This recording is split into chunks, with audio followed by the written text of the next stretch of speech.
Chapitre 25. Abraham prit encore une femme, nommée Kétura. Elle lui enfanta Zimran, Jokshan, Médan, Madian, Gisbak et Shuach. Jokshan engendra Séba et Dedan.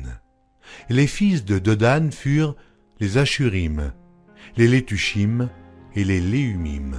Les fils de Madian furent Épha, Épher, Enoch, Abida et Eldaa. Ce sont là tous les fils de Kétura. Abraham donna tous ses biens à Isaac.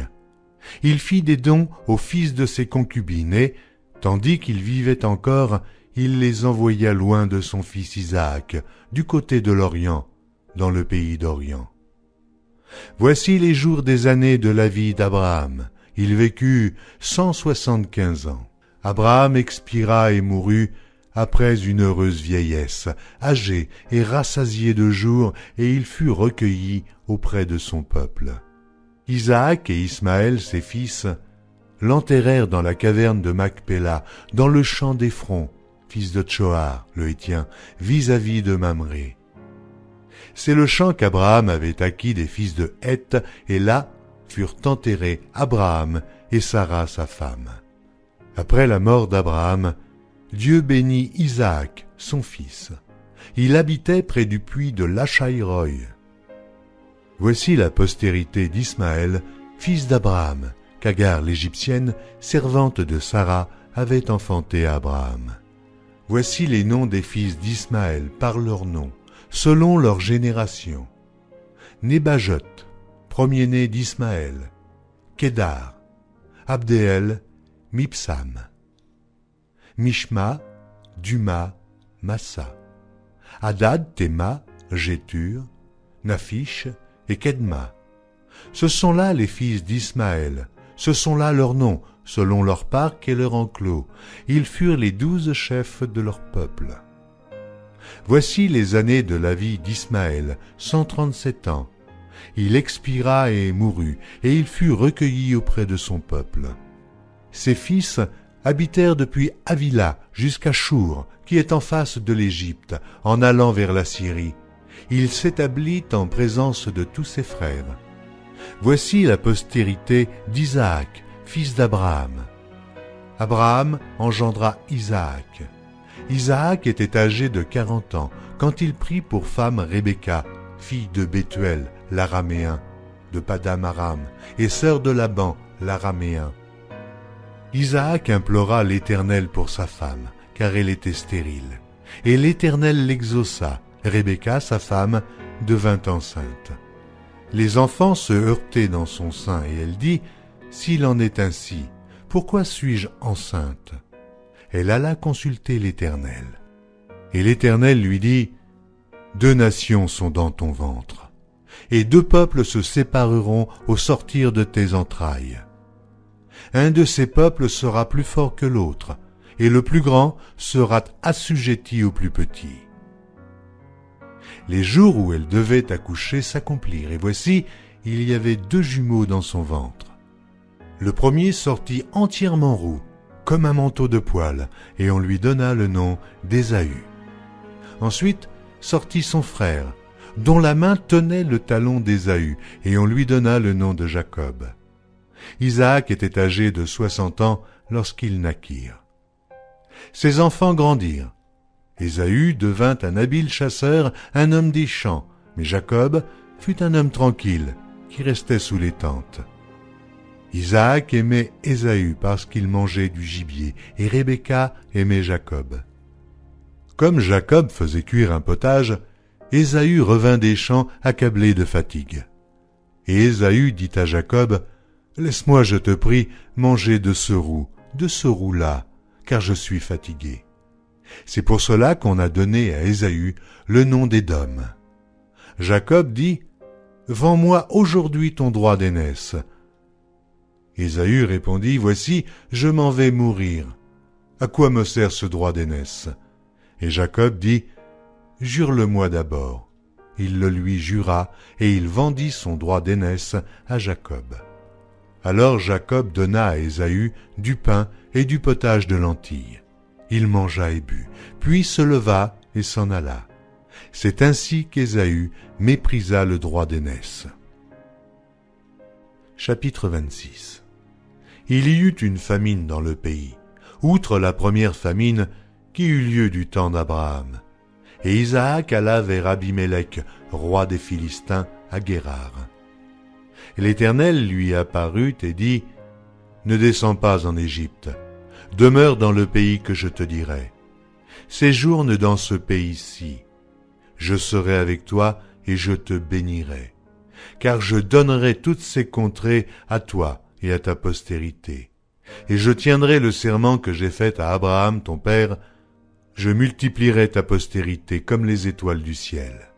Je donnerai à ta postérité toutes ces contrées, et toutes les nations de la terre seront bénies en ta postérité, parce qu'Abraham a obéi à ma voix, et qu'il a observé mes ordres, mes commandements, mes statuts et mes lois. » Et Isaac resta à Guérar.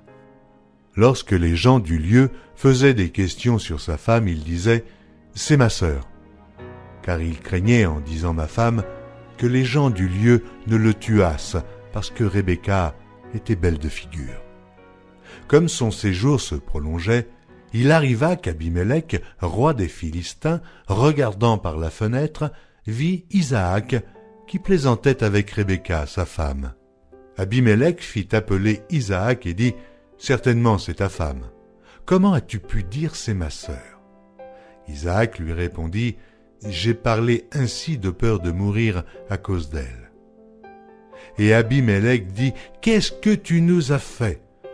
Peu s'en est fallu que quelqu'un du peuple n'ait couché avec ta femme, et tu nous aurais rendus coupables. » Alors Abimélec fit cette ordonnance pour tout le peuple.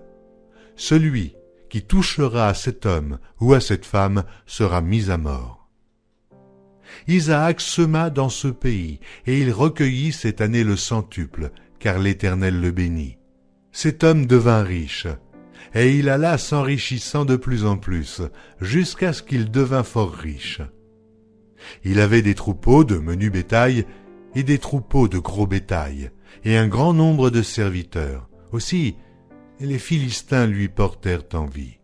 Tous les puits qu'avaient creusés les serviteurs de son père, du temps d'Abraham, son père, les Philistins les comblèrent et les remplirent de poussière. Et Abimélec dit à Isaac, « Va-t'en de chez nous, car tu es beaucoup plus puissant que nous. » Isaac partit de là et campa dans la vallée de Guérar où il s'établit. Isaac creusa de nouveau les puits d'eau qu'on avait creusés du temps d'Abraham, son père, et qu'avaient comblés les Philistins après la mort d'Abraham. Et il leur donna les mêmes noms que son père leur avait donnés. Les serviteurs d'Isaac creusèrent encore dans la vallée, et y trouvèrent un puits d'eau vive. Les bergers de Guérar querellèrent les bergers d'Isaac en disant « L'eau est à nous ». Et il donna au puits le nom d'Essek, parce qu'ils s'étaient disputés avec lui. Ses serviteurs creusèrent un autre puits au sujet duquel on chercha aussi une querelle, et il l'appela Sitna. Il se transporta de là, et creusa un autre puits, pour lequel on ne chercha pas querelle, et il l'appela Rehoboth, car, dit-il, « L'Éternel nous a maintenant mis au large, et nous prospérons dans le pays. » Il remonta de là à Beersheba. L'Éternel lui apparut dans la nuit et dit, « Je suis le Dieu d'Abraham, ton père. Ne crains point, car je suis avec toi. Je te bénirai et je multiplierai ta postérité à cause d'Abraham, mon serviteur. » Il bâtit là un autel, invoqua le nom de l'Éternel et y dressa sa tente. Et les serviteurs d'Isaac y creusèrent un puits. Abimélec vient de Guérar auprès de lui avec Ahuzat, son ami, et Picol, chef de son armée. Isaac leur dit, « Pourquoi venez-vous vers moi, puisque vous me haïssez et que vous m'avez renvoyé de chez vous ?» Ils répondirent, « Nous voyons que l'Éternel est avec toi.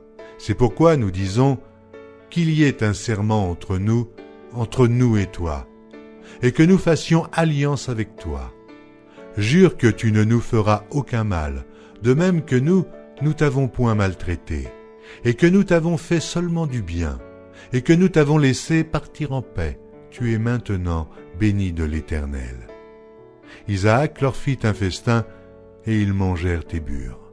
Ils se levèrent de bon matin, et se lièrent l'un à l'autre par un serment. Isaac les laissa partir, et ils le quittèrent en paix. Ce même jour, des serviteurs d'Isaac vinrent lui parler du puits qu'il creusait, et lui dirent « Nous avons trouvé de l'eau. » Et il appela Shiba. C'est pourquoi on a donné à la ville le nom de Beersheba jusqu'à ce jour. Ésaü, âgé de 40 ans, prit pour femme Judith, fille de Bééri le Héthien, et Basmath, fille d'Élon, le Héthien. Elles furent un sujet d'amertume pour le cœur d'Isaac et de Rebecca.